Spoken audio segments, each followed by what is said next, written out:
নিয়ে অবশ্যই স্কুলে আসতে হবে, কিন্তু আগামীকাল কেউ ব্যাগ নিয়ে স্কুলে আসবে না।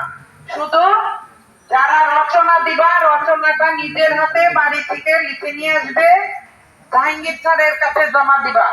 আর আর্ট এখানে আমরা কাগজ দিব, তোমরা শুধু পেন্সিল গুলো নিয়ে আসবে। আর শোনো আরেকটা কথা, আজকে এই বাড়িতে যে সবার মা বাবাকে বলবে 1 পৃষ্ঠা কাগজ এনে দিতে। কয় পৃষ্ঠা কাগজ? সেই কাগজটা কোথায় রাখতে হবে? ব্যাগের মধ্যে। বৃহস্পতিবার আগে আমি সবার ব্যাগ পরীক্ষা করব, ব্যাগে কাগজ আছে কিনা।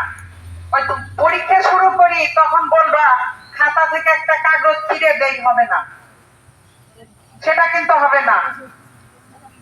আর এটা যার অভিভাবক না আসছে সে বাড়িতে যে বারবার করে এই কথাগুলো বলবে। এবং ফাইনালি প্রথম প্রান্তিকে তোমাদের কততে পরীক্ষা হয়েছিল? 70-এ পরীক্ষা হয়েছে, আর 30 নম্বর কিন্তু আমরা এখনো বসাই নাই। সেই নম্বরটা আমরা বৃহস্পতিবারে দিব।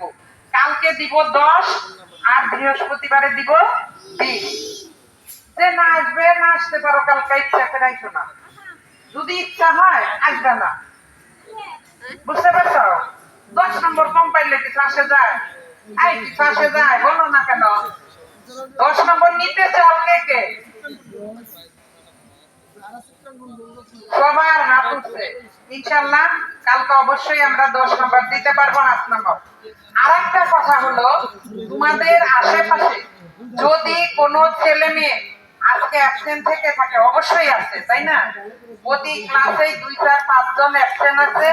যদি অসুস্থ থাকে তাদের বাড়িতে যে তুমি একজন ভালো বন্ধু বা বান্ধবী হিসাবে অবশ্যই তাদেরকে বলবে আগামীকাল বাচ্চাটা স্কুলে পাঠাতে এবং বৃহস্পতিবারে পরীক্ষা। এই মেসেজটা পৌঁছে দিতে হবে কিন্তু।